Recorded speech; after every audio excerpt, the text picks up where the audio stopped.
I bought a $2 million villa on the ocean front, hoping for peace and quiet. But the moment my son-in-law found out, he called. We're on our way. There'll be 15 of us. Prepare beds, towels, slippers, food. We'll stay for 3 weeks. We'll be there in 40 minutes. Hurry up, old man. His arrogance hit me like a storm. I smiled quietly, already forming a plan that would change everything. Before we continue, please subscribe to the channel and share in the comments what time it is where you are. The sharp ring of the phone broke the calm of the afternoon, as sudden as glass shattering. I set down the crystal wine glass I had been unwrapping and picked up my cell, expecting a congratulatory call from a colleague. Outside the kitchen's tall windows, the Pacific stretched wide and blue, waves rolling against the private beach below my new villa. Hello, old man. We're already on our way. Brian's voice struck my ear without a greeting, filled with entitlement. There'll be 15 of us, so prepare everything. Beds, towels, food. We'll be there in 40 minutes, so don't waste time. I tightened my grip on the phone. 40 years of engineering, careful savings, and sacrifice had led to this dream home. Boxes still cluttered the marble counters, unpacked papers scattered everywhere. Brian, wait. I haven't even settled in. The house isn't ready for guests. I don't care what's going on. You've got money, which means you've got space. That's all that matters. His tone dismissed me as though my words had no meaning. The ocean breeze carried the scent of freedom through the patio doors, yet his words made the air heavy. I steadied myself against the granite counter, watching my knuckles whiten. But Brian, this is my first week here. The house is still unfinished. I don't have proper arrangements. Figure it out, old man. You're retired, aren't you? What else do you have to do? In the background, car engines roared. Jessica's packed the kids' things. Mike and Ashley are bringing their families, too. It'll be like one big family reunion. Family reunion. The phrase twisted inside me. After all I had given, was this what family meant to him? A one-way street built on my effort and his demands. I need more time to prepare. Maybe next month. Brian laughed sharply. We're already on the road, Richard. Too late to back out. You wouldn't want to disappoint the kids, would you? Jessica's been telling them all about Uncle Richard's fancy new beach house. Uncle Richard. Not Grandpa. Not even just Richard. Uncle, like I was some distant relative meant to provide entertainment. My hand grew damp around the phone. Brian, please. 3 weeks is too long, especially with 15 people. Stop being so dramatic. Family supports family, remember? You taught me that. His smugness churned my stomach. Besides, what's the point of having money if you don't share it with the people who matter? The people who matter. I closed my eyes, thinking of Emily, my daughter, his late wife. She had been the bridge between us until her passing 3 years ago. What would she say about his tone, his demands, his lack of respect? Just have everything ready when we arrive. We're bringing beer, so clear some fridge space. Oh, and Jessica wants your master bedroom. It has the best view, right? We'll take that one, my master bedroom. The space I had dreamed of for decades, with its private balcony facing the endless Pacific. The room meant for rest after a lifetime of sacrifice. Perfect. See you in 35 minutes. Don't keep us waiting outside. The call ended. I stood frozen in my sunlit kitchen, the silent phone heavy in my hand. Outside, seagulls circled above the waves, their cries blending with the surf. This villa was supposed to be my sanctuary, my reward for years of patience and work. My hands trembled as I set the phone down. 35 minutes. 15 people. 3 weeks.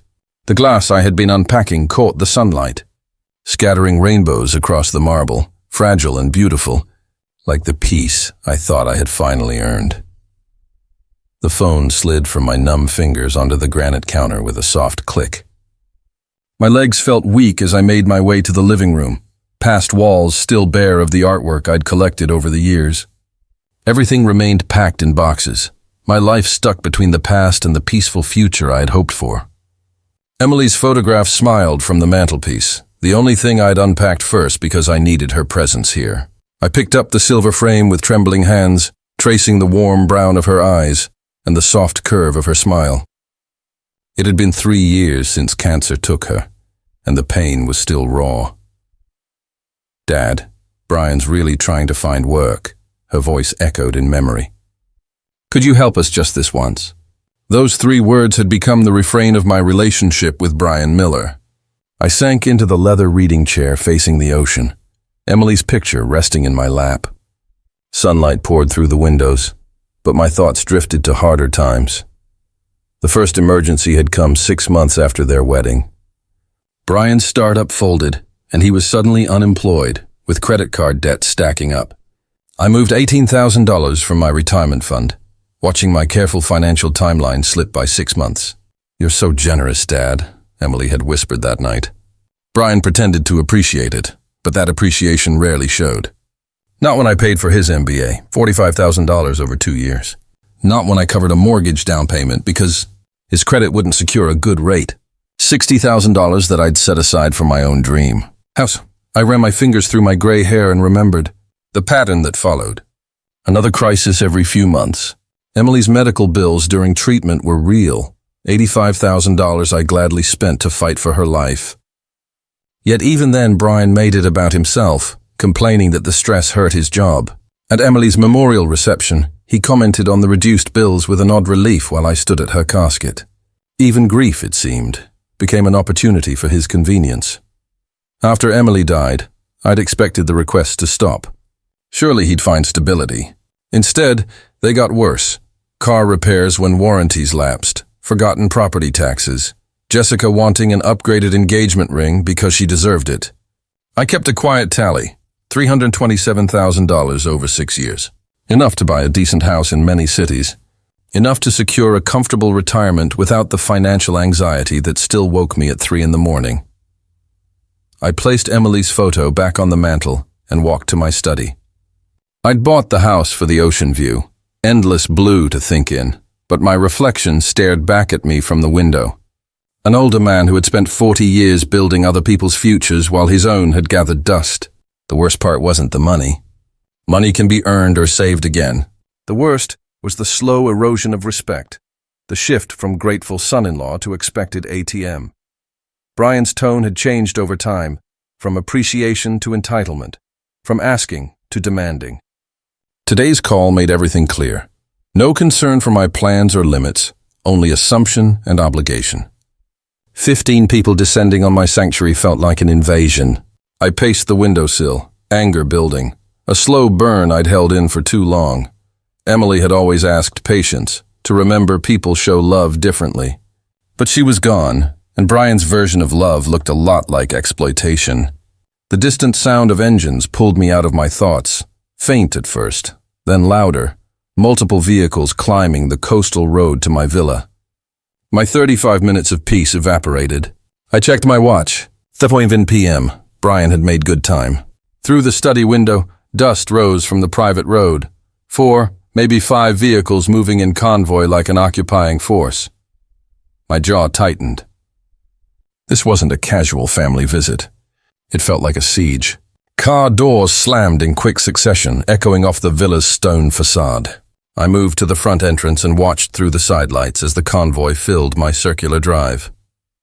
Brian's black SUV led, followed by 2 sedans and a pickup piled with coolers, beach gear, and luggage enough for a long trip. 15 people. Brian had not exaggerated. The front door felt solid under my palm as I steadied myself.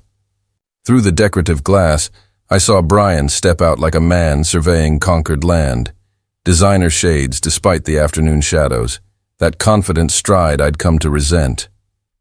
Jessica tumbled from the passenger seat, blonde hair whipping in the ocean breeze, immediately pulling out her phone to film. "Oh my gosh, you guys.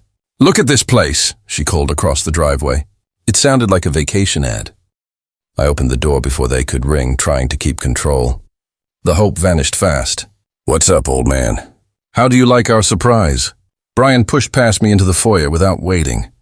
His eyes already scanned the interior as if taking inventory. "Jessica, look. There's the hot tub I told you about." I reminded him on the phone I wasn't ready for guests. But my words got lost as the group streamed in. Mike, Brian's college roommate, whistled low. "Dude's got serious money. Why not share it with family, right?" Ashley, Jessica's sister, barged in with oversized suitcases. "This place is perfect for our vacation. The kids will love the pool." Kids? I hadn't heard mention of children on the call. Brian had reached the living room, wet sandals leaving sandy prints on my imported Italian marble. "Family helps family. You taught me that, remember?" he said, invoking an idea of obligation. Faces I didn't know mixed with those from Emily's funeral. Kevin, someone's boyfriend, carried a cooler like he was at a tailgate. Two women I'd never met were already discussing room assignments as if I weren't there. "Excuse me," I called, but my voice was small under the growing crowd. "Could everyone please—" Jessica had found the gourmet kitchen I'd designed and was live streaming. "We're staying at my father-in-law's incredible beach house. Look at this view, father-in-law." The label sandpapered my ears. Brian never once called me Dad when Emily was alive. Always Richard. Yet Jessica used the connection when it suited her. Music blared from my sound system. Bags and coolers were dumped in the foyer, stacked against my walls, claimed as if they owned the rooms. "Brian, we need to talk about this later, old-timer," someone shouted. "Right now, we need to get everyone settled." He moved down the hallway toward the bedrooms with a parade behind him. "Jessica and I'll take the master. Mike and Tracy can have the guest room with the ocean view." The house, meant to be my refuge, was being partitioned without discussion. "Ashley, you and Kevin take the one with the balcony." I stepped in front of him, blocking the way to the bedroom wing. "The master bedroom is off limits. That's my private space." Brian laughed, sharp and dismissive, and put a hand on my shoulder. Not gently, but the way someone moves an obstacle. "Come on, Richard. Don't be selfish. We drove 4 hours to get here. Jessica wants the room with the best view for her morning yoga videos." His touch felt like an intrusion. I stepped back. He pushed past me and led his group down the hallway I'd only walked alone for a week. My hallway in my house, bought with my money and my plans. "This is perfect," Jessica called from the bedroom. "The lighting in here is amazing for content. Content creation." My master suite was being repurposed as a backdrop for social posts. In the living room, Mike opened my beer cooler and handed out drinks without asking. Ashley rearranged furniture to make better conversation areas. A child I hadn't noticed ran across the pool deck in wet swimwear, leaving dark footprints on the limestone I'd imported from Portugal. In under 10 minutes, my calm villa had become a crowded rental. My careful order replaced by the casual chaos of entitled guests who treated my generosity as theirs to use. I stood in my foyer feeling like an outsider, watching people I barely knew take over spaces I'd dreamed about for years. The ocean view was still beautiful, but it now framed occupation, not peace. Brian came out of my bedroom grinning. "This is going to be the best 3 weeks ever. Jessica's planning a housewarming tomorrow night. Hope you don't mind." "She's inviting a few more from her studio." My jaw clenched. This wasn't a family visit. It felt like a takeover. I was being reduced from homeowner to unpaid help in my own place. Jessica emerged from the master bathroom, towel around her hair, water tracking across my marble floors. She held a designer suitcase, already deciding where to place her things. I planted myself in the doorway, arms folded. "This room is off limits." She blinked, surprised. "Oh, come on, Rick, we talked about this." "The lighting is perfect for my morning routine." "No." The word came out firmer than I expected. "Everyone needs to leave now." Jessica widened her eyes in practiced innocence, shifted the suitcase to one hand, put the other on her hip, the familiar pose from her social posts. "Rick, honey, we're family. Why be so hostile?"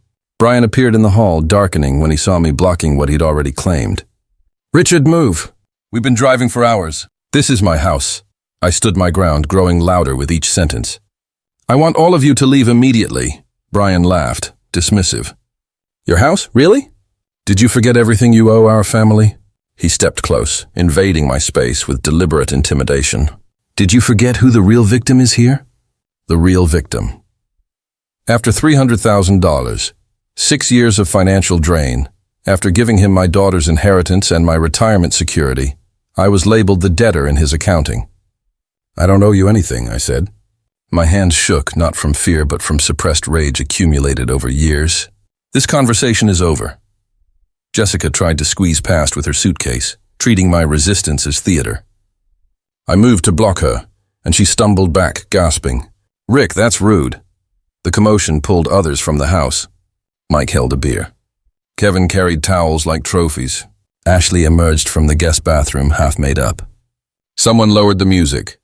Suddenly everyone watched our standoff. "Dude, what's your problem?" Mike demanded, the tone of someone used to getting his way. "We're not hurting anything," "You're trespassing." I looked at their faces, entitled confusion where embarrassment should have been. Brian placed his hand on my shoulder in patronizing familiarity. "Emily would be ashamed of how selfish you've become, old man." That contact, unwanted, presumptuous, intended to diminish me, triggered something deep. I jerked away, forcing him to stumble backward. "Don't you dare touch me." My voice carried a firmness I'd never used before. A few people instinctively stepped back. "And don't ever use my daughter's name to justify your greed." Jessica's lower lip trembled in the familiar performance she used when she wanted something costly. "Daddy Rick, we just wanted to spend time with you. We thought you'd be happy to share your beautiful house with family." The nickname made my skin crawl. This woman had married my daughter's widower, moved into the apartment I helped furnish, and worn Emily's jewelry at their wedding. Endearments couldn't hide the audacity of her intrusion. Happy? I looked at the chaos they'd made in 30 minutes. "You expect me to be happy about strangers taking my bedroom, ransacking my kitchen, treating my home like a resort?" "We're not strangers," Ashley protested. I couldn't recall meeting her before today. "We're Brian's friends. That makes us practically family." Practically family, the phrase that apparently granted them free access to my life, my resources, my privacy. Sensing the shift, Brian tried to steady things. "Richard, I know this is overwhelming. Moving's stressful, but we've already made arrangements. Turning us away would cause serious problems for everyone." The threat was subtle but clear. Serious problems? For whom? The friends who drove 4 hours expecting a free vacation, Jessica promising social media content, or Brian, who painted himself as generous? "The only problem," I said, steady despite the adrenaline, "is 15 people who think they can occupy someone else's home without permission." Brian's reasonable mask slipped. After everything this family had cost me, 6 years of writing checks, covering emergencies, enabling lifestyles, suddenly, I was making demands. Kevin stepped forward, beer-smelling confidence filling the hallway. "Look, Pops, maybe you should chill. We'll clean up." "No harm, no foul, Pops." Another casual diminishment from a stranger drinking in my hallway. The group tightened, shifting from apologetic to defensive, 15 against 1 in my own house. They had planned their 3-week stay around my expected surrender. Brian closed in, lowering his voice to the familiar tone he used for ultimatums. "Think carefully, Richard. Some decisions can't be undone. Some relationships can't be repaired once they're broken. The naked threat, wrapped in concern for family harmony. Cross us, and you lose us." As if their presence were a gift rather than the burden I'd borne too long. I looked at their entitled faces, already plotting how to cast me as the villain, the unreasonable rich relative who'd forgotten his place. Standing in my hallway, defending my bedroom door, an essential truth surfaced. Some relationships were already broken. Some had never been real. The question wasn't whether I could afford to lose them, it was whether I could afford to keep them. Brian's threat hung like smoke from a fire, poisonous and unavoidable. 15 faces watched for my surrender. They'd driven 4 hours expecting compliance, not confrontation. "You're right about one thing," I said, stepping back from the doorway. "Some decisions can't be undone." I walked deliberately to my study and pulled my phone from my pocket. Behind me, Jessica called in theatrical desperation. "Where are you going?" "We need to talk like adults." From a woman who'd spent the last hour photographing herself in my bathroom for content. I heard Brian mutter to Mike, probably calling his lawyer to change the will or something equally dramatic. The study door felt solid as I closed and locked it. This room was my sanctuary. Floor-to-ceiling bookshelves, my engineering texts, the oak desk where I'd planned retirement finances. Outside the window, the Pacific stretched, indifferent to human drama. I dialed 911. 911, what's your emergency? The operator's calm steadied me. "I need police. There are people in my home who won't leave." "Sir, are you in immediate physical danger?" Outside the study, I could hear urgent whispers and footsteps as they gathered to press the next approach. "Not yet, but they're refusing to leave after being told repeatedly." "Can you verify this is your legal residence, sir?" "Yes, I purchased it last month. I can provide documents." Title papers sat in my desk drawer, official proof that suddenly felt precious. Heavy knocking began on the study door. "Richard?" Brian called with forced cheer. "Come out. Let's discuss this reasonably." The operator asked routine questions that reinforced my legal standing. "How many individuals are involved?" 15. They arrived an hour ago without invitation and refused to leave despite multiple requests. The knocking intensified. Jessica's high, sugary voice joined Brian's. "Daddy Rick, don't do anything crazy. We can work this out. Officers are on their way," the operator said. "Can you remain in a secure area until they arrive?" "Yes, I'm in my study with the door locked." Relief surprised me. After an hour of feeling outnumbered and dismissed, someone was treating my concern as legitimate. Estimated arrival time, 15 to 20 minutes.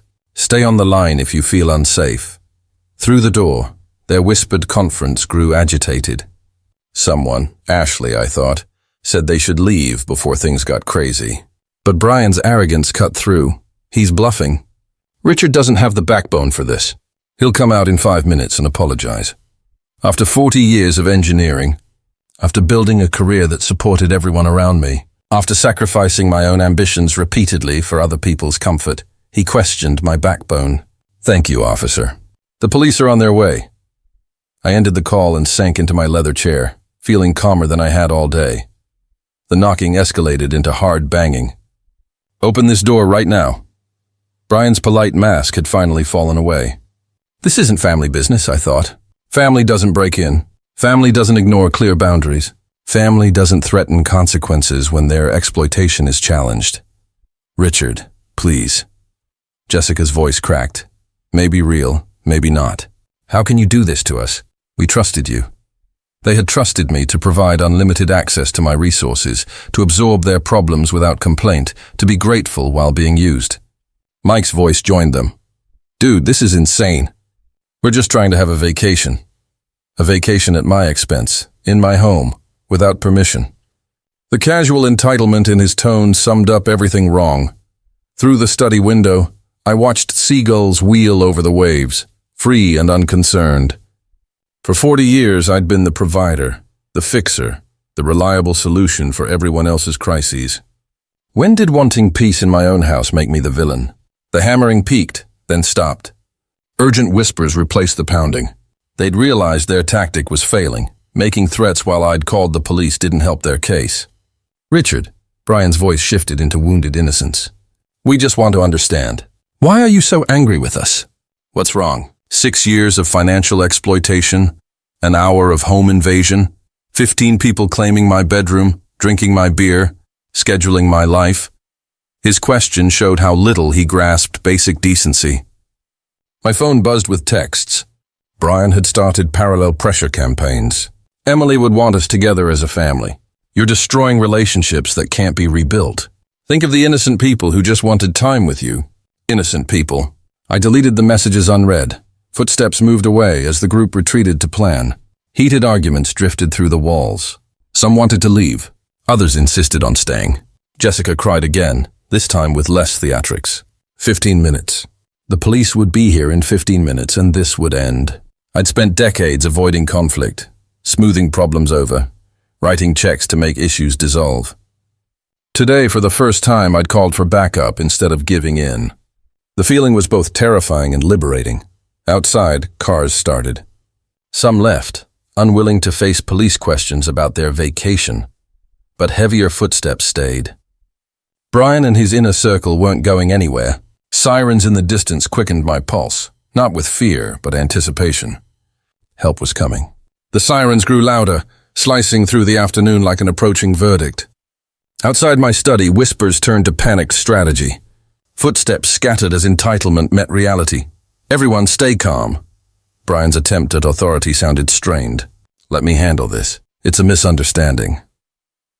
15 uninvited guests refusing to leave someone's home wasn't a misunderstanding. It was trespassing. Yet Brian's worldview required him to be the reasonable party in every clash. The doorbell rang with official authority. I heard scrambling, people trying to appear casual, hiding beer bottles and other signs of their intrusion. I unlocked my study door and stepped out. The group sat in the living room like they were staging an intervention. Brian stood by the front door, ready to control the story. Jessica perched on my sofa with red-rimmed eyes, clutching tissues like props. "Good evening, officers," Brian said, opening the door with practiced charm. "I'm afraid there's been a family misunderstanding. My father-in-law seems to be having some kind of episode." An episode? Of course I was the problem, not the 15 who'd taken over my house. 2 officers entered, a senior man with grey at his temples who introduced himself as Officer Johnson, and a younger woman, Officer Martinez. Their presence shifted everything. Brian's swagger looked forced. Jessica's tears appeared staged. The group's casual claim on my space suddenly looked plainly wrong.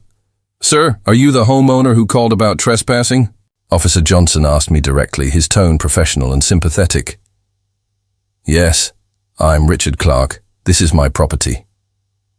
I pulled the deed from my study, hands steady despite the adrenaline. These people had arrived uninvited and refused to leave. Officer Martinez scanned the room. "Scattered luggage, empty beer bottles, general disorder. How many are we talking about?" she asked. 15 when they arrived. "Some may have left when the sirens came," Brian answered, forcing a reasonable tone. He stepped forward. "Officers, this is a family dispute. Richard's been stressed since moving. He's overwhelmed by visitors." "Family ties don't override property rights," Officer Johnson said, studying my deed. "The homeowner decides who stays on his land." The simple statement landed like a blow. For the first time that day, someone in authority confirmed what I'd been saying. This was my house and my decision. Jessica looked shocked.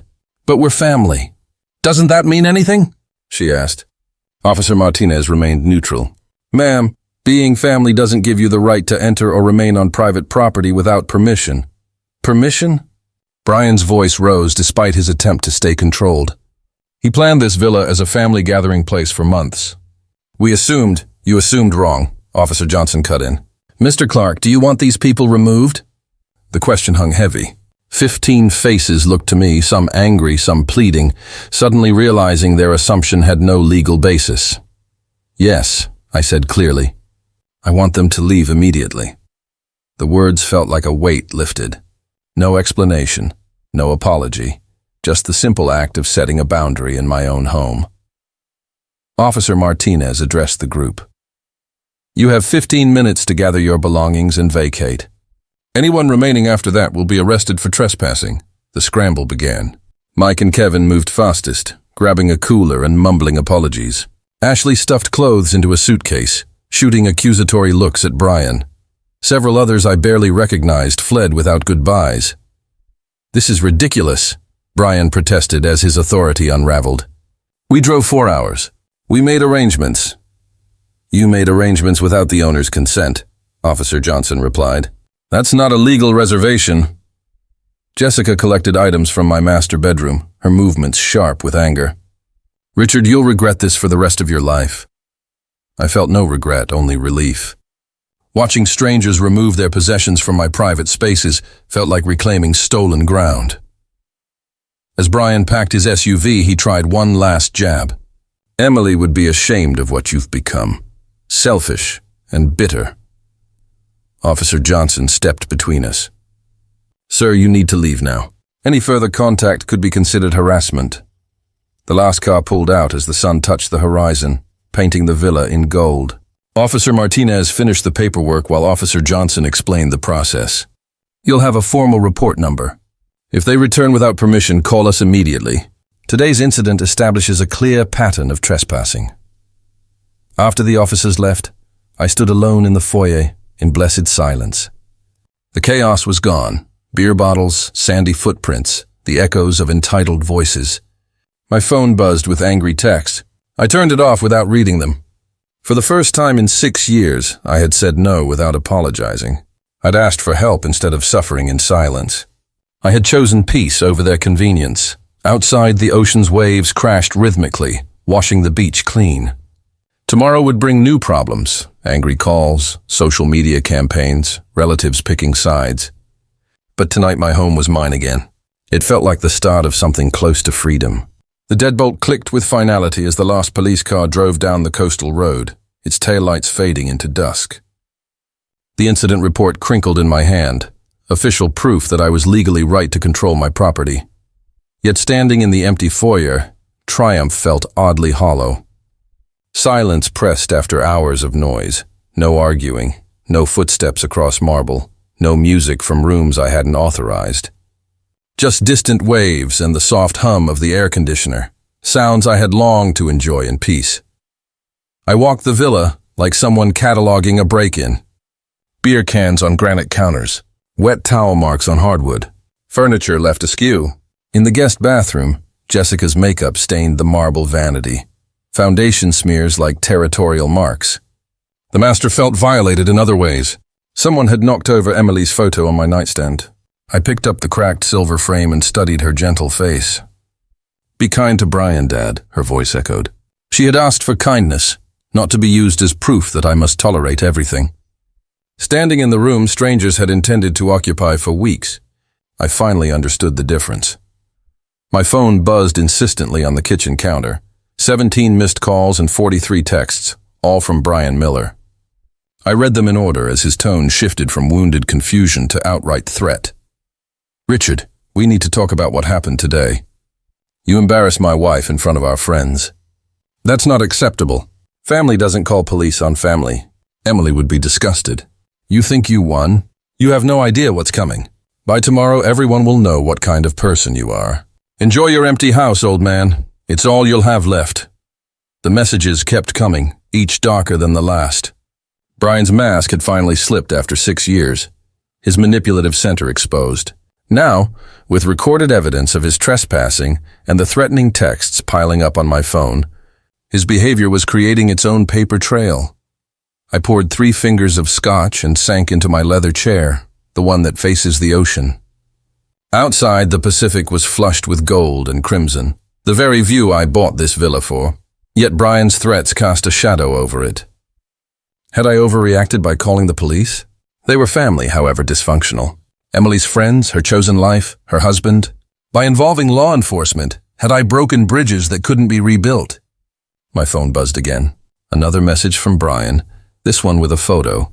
Jessica sobbing in their car, mascara streaks down her face. "Look what you did to her. Happy now?" I deleted it without replying. Her tears were real, but so was my exhaustion from years of manipulation. So was my right to peace in my own home. So was the $290,000 I'd given them with no basic courtesy in return. The scotch warmed my chest as I continued restoring the house. Straightening furniture felt like reclaiming stolen ground. Cleaning wiped away signs of their presumption. The physical work helped process the emotional shock of finally saying no. But as night deepened, unease crept in alongside satisfaction. Brian's last messages had a cold certainty that worried me more than his earlier rage. "You have no idea what's coming." That wasn't the frustrated threat of someone conceding defeat. It was a promise from someone preparing retaliation. I'd won the fight for my home, but the tone suggested the conflict was far from over. Emily's photo smiled from the restored nightstand, peaceful in the lamplight.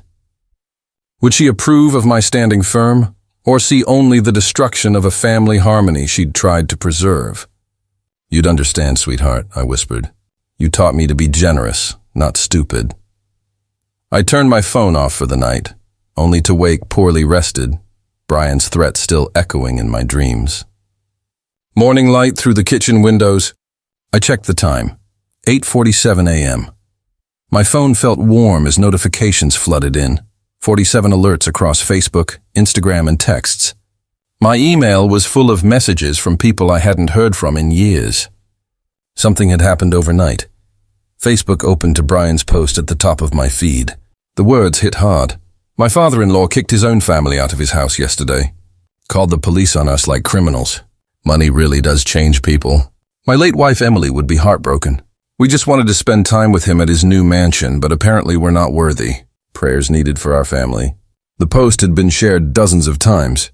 Comments poured in, heartbreaking, money corrupts, poor Jessica and the kids. There were no kids yesterday, but the story's tragedy had already expanded in retelling. Jessica had recorded a shaky testimonial in their car, red-rimmed eyes, trembling voice, saying she couldn't understand how someone who once loved them could turn so cold. Old neighbors, colleagues from my engineering firm.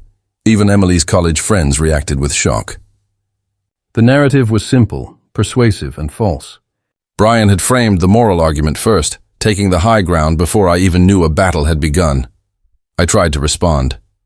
My comment read clumsily on a small screen. This is one-sided. Brian brought 15 people to my house without invitation. When asked to leave, they refused.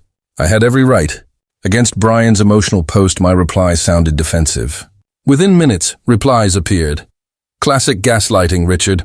Why are you trying to justify abandoning family? 15 people? That sounds exaggerated. Brian's reply came fast. See how he's rewriting history? This is exactly the manipulation Emily used to complain about in private. Emily complained about me in private. The lie was bold and calculated, and it took my breath away. Worse, people were believing it, sharing it, and adding their own outrage. Ashley reposted with snide commentary. Disgusting behavior from someone who should know better. Jessica, who's like a daughter to me, wrote that seeing me treated this way made her sick. Others framed it as a rich person squabble. We drove 4 hours to spend time with family and were treated like criminals for wanting to use his pool. A pool party had become an invasion. I moved to the kitchen table, coffee cooling as I scrolled through comment after comment. Neighbors I'd known for decades questioned my character because of Brian's carefully crafted sob story. Margaret Chen, Emily's closest college friend, posted, "Richard, I'm shocked. This doesn't sound like the man Emily described. What happened to you?" I tried to explain privately. "Margaret, there's more to this. Brian brought 15 people without asking, claimed my master bedroom, refused to leave. The police confirmed I had the right to remove them." Her reply arrived within an hour. I find it hard to believe Emily's husband would lie about something like this. Maybe look at your own behavior instead of blaming others. The realization hit me like cold water. Brian had weaponized Emily's memory and their shared grief. He was the grieving widower, the devoted husband mourning his wife. I was cast as the wealthy father-in-law who'd abandoned him for money. Every attempt to defend myself made me look worse. Social media rewarded emotional authenticity over facts, and Brian's tearful narrative was engineered for sympathy. My dry explanations about property rights and legal documents sounded petty beside his heartbreak. By noon, the post had been shared 87 times. Local news picked it up as a human interest story about family dysfunction in affluent circles. Comment threads bred more comment threads, each amplifying Brian's version and dismissing my clarifications. I closed the laptop, staring at my study wall of certificates and awards. 40 years of professional recognition and community service rendered irrelevant by one manipulative post designed to trigger strong emotions. My engineering degree, training in systematic problem-solving and evidence-based analysis, felt suddenly distant. Social media wasn't about truth. It was about controlling narrative and emotional impact, skills I'd never needed to cultivate. But engineering had taught me a principle that still applied. Every problem can be solved with a systematic approach. Brian may have won the first round with social strategy, but this fight would be decided by facts, documentation, and legal reality. I had to stop defending on his turf and start building my own case with tools I understood: records, receipts, and methodical evidence. The question was whether I could assemble this defense faster than his lies could spread. I turned from the screen to my framed achievements. Degrees and awards represented 4 decades of breaking complex problems into manageable parts. Exactly the process I needed now. I opened my filing cabinet with deliberate care and pulled the folder labeled Family Financial Assistance. Inside, bank statements, canceled checks, transfer receipts, numbers that told the real story. I spread the documents across my desk and began totaling them. MBA tuition payments, $45,000 over 2 years. Wedding expenses, $30,000 in 1 month. House down payment, $60,000 when Brian's credit couldn't secure favorable terms. Emily's medical bills during treatment, $85,000 paid to hospitals and specialists. Plus car payments, credit card bailouts, and emergency loans left unpaid. The ledger totaled $290,000 of sustained financial support over 6 years. These weren't casual gifts between equals, but an escalating pattern of demands reinforced by family guilt and Emily's illness. Every transaction had a date, amount, and bank record. Brian had forgotten he was facing an engineer who documented everything for tax and estate planning. His emotional Facebook post would collapse against this mountain of evidence. I picked up the phone and called Howard Brennan, my estate attorney since Emily's death. We'd worked together on trusts, wills, and property purchases, a relationship rooted in careful documentation. Howard, it's Richard Clark. I need advice about family financial gifts that have become complicated. Richard, good to hear from you. What complications? He asked. I explained. My son-in-law is posting false claims that I abandoned the family, but I can show nearly $300,000 in support over 6 years. No loan agreements, no repayment schedules. I treated the payments as gifts, and now I'm exploring legal options. Howard paused, thoughtful. The line between gifts and loans can be crucial. Without written agreements, reclaiming money is difficult, but there are legal theories, detrimental reliance, unjust enrichment, that might apply. With comprehensive documentation, bank records, dates, amounts, stated purposes, we could show a pattern of increasing demands and a lifestyle beyond legitimate income. This systematic exploitation could even fall under elder financial abuse statutes given the amounts and the pattern. Let's meet Monday morning, he said. I gathered everything I had. I scheduled the appointment, then returned to my document analysis, building a detailed spreadsheet that exposed Brian's financial dependence. His social posts complained of money trouble, while my bank records showed consistent payments supporting his lifestyle. The contradiction was decisive. I opened Brian's Facebook and began screenshotting years of posts asking for money, requests for car repairs while I paid his insurance, pleas about medical bills while my account showed direct payments. A pattern emerged. Public claims of poverty contradicted by private support. Jessica's Instagram added more. Photos of pricey vacations, designer clothes, expensive meals, paid for with money I had provided while they positioned themselves as struggling relatives. By afternoon, I had a full file documenting 6 years of financial manipulation. A timeline of transfers, screenshots of inconsistent social posts, an analysis matching lifestyle expenses to declared income. This wasn't a single incident. It was a long-running scheme. Brian's online narrative painted me as a wealthy miser abandoning needy family members. My records showed the opposite. A generous father-in-law systematically exploited by relatives who had received nearly $300,000 while claiming victimhood. His ability to shape public perception was the same. Weakness that exposed him. Every post claiming poverty became evidence of deceit. Every photo of luxury proved fraudulent need. I organized the documents into a folder labeled B. Miller Financial Recovery in my precise engineer's handwriting. This would be my opening move, not defensive social media replies, but offensive legal action grounded in documented facts. I put the folder in my briefcase for Monday's legal consultation and glanced at Emily's photo on my desk. Her gentle smile felt approving, as if protecting myself honored the careful, methodical life she admired. No emotional manipulation, just facts, I told her quietly. An unknown number rang, likely another reporter about the family feud gaining local attention. But I had work to do. Finish documentation and plan legal strategy. Brian had picked the wrong opponent. Someone who documents everything and builds sustainable victories on solid evidence. This was about justice and protection, not revenge. The game had changed, and I intended to win. Sunday morning, I sat at my desk like a general preparing for a decisive move. The folder spread before me in orderly precision. Coffee steamed beside Emily's photo as I reviewed 6 years of records, bank statements, transfer logs, screenshots of Brian's contradictory posts.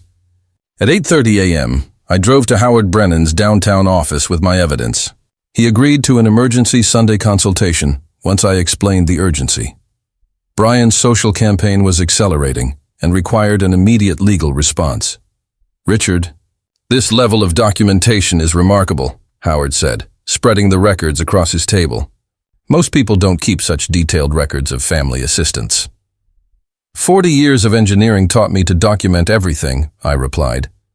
He traced the timeline of escalating demands, MBA tuition, wedding costs, a house down payment, medical bills, multiple emergency loans, all without signed agreements or repayment plans. Brian treated me as a personal bank. The pattern only became clear when organized chronologically. I showed him my spreadsheet, small requests at first, each promising repayment once things stabilized, but his lifestyle never matched any legitimate income. Without written loan agreements, Howard said we'd argue detrimental reliance and unjust enrichment.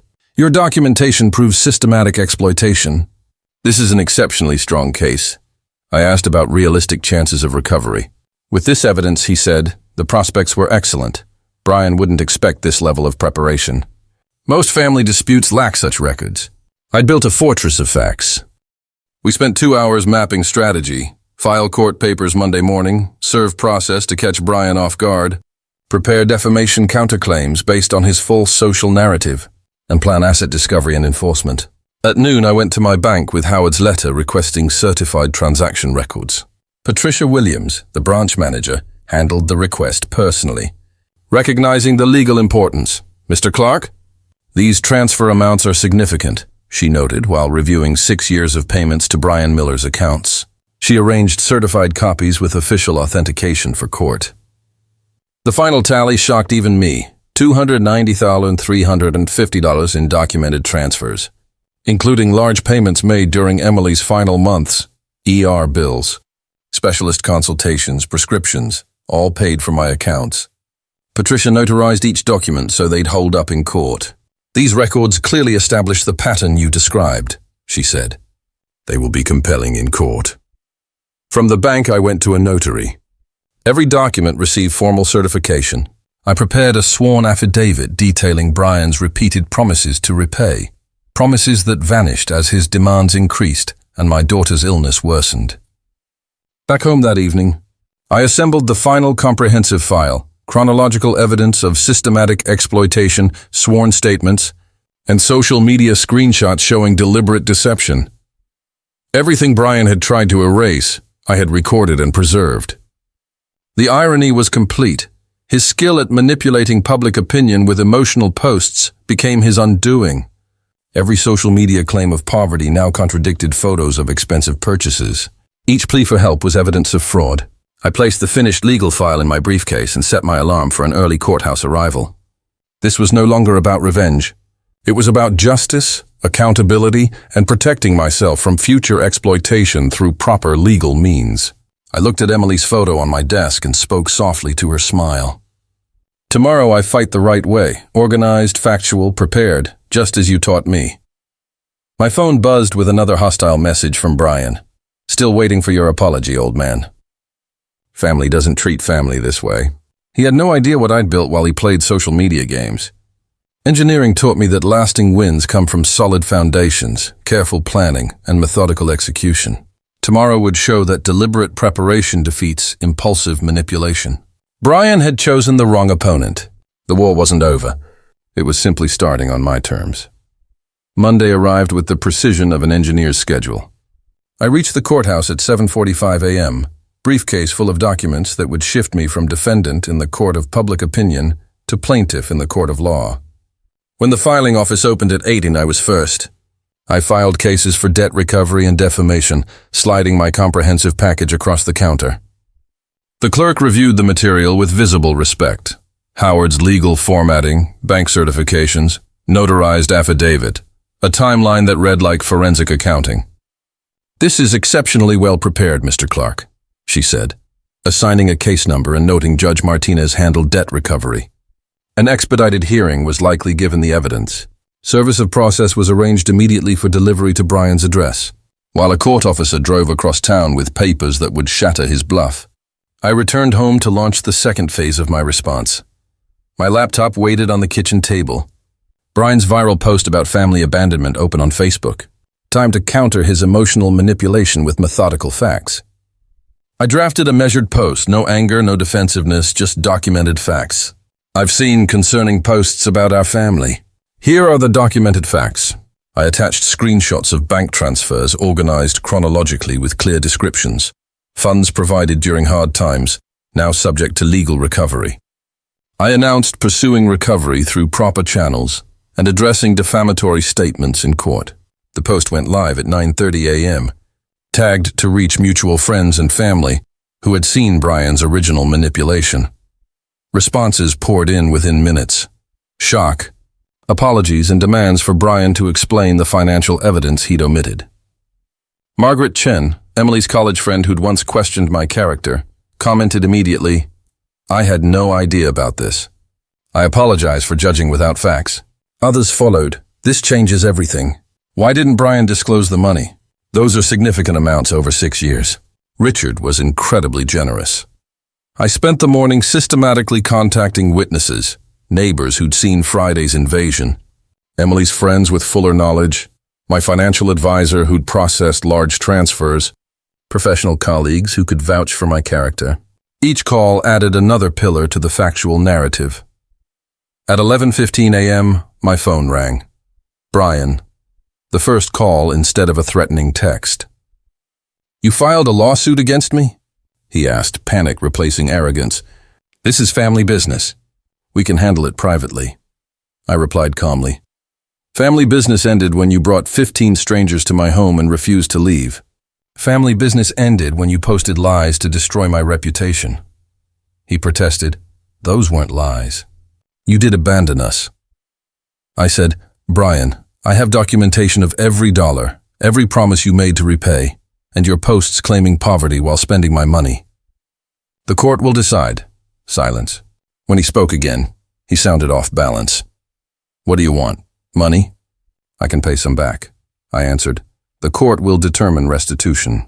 My attorney will handle communication from now on," and ended the call. I continued the social media campaign, posting screenshots of Brian's threatening Friday night texts alongside his public pleas for reconciliation. The contrast was stark: private threats, public victimhood. Jessica called next, voice trembling with real fear. "Richard, please. Brian says he's losing the house. Can't we handle this as family?" I answered plainly, "Jessica, your husband exploited my grief over Emily's death to extract nearly $300,000. He brought 15 people to my home without permission and misrepresented the situation to the police. This stopped being family when he chose manipulation over honesty. By afternoon, the social media landscape had flipped. Brian's original post was buried under questions about the financial evidence. Former supporters shared my documentation, expressing shock at the undisclosed support. Emily's friends who initially sided with Brian now apologized and questioned his honesty. Brian's accounts went silent around 2 p.m. No responses, no attempts to explain the financial records. The man who had controlled the narrative for days had been neutralized by a straightforward presentation of documented facts. Howard called at 3:30 p.m. with updates from court. The judge had reviewed your filing and Brian's hurried response. He requested settlement discussions through legal counsel. "Richard, he knows this case is lost. Such detailed documentation in a family financial dispute is almost unheard of." Later that evening, an unknown number appeared on my phone. Brian's voice was nearly unrecognizable. The once confident manipulator now sounded like someone finally facing consequences. "Richard, I need to talk. Can we meet, please?" The desperation was unmistakable, but those days were behind me. The days when I believed family loyalty required endless tolerance of exploitation. Now all communication went through my attorney. "You have his contact details," I replied before hanging up. I stepped onto the deck, watching the sunset paint the Pacific in deep oranges and purples. Tomorrow promised more hearings, more validation, and more proof that careful preparation outweighs emotional manipulation. The battle was nearly finished.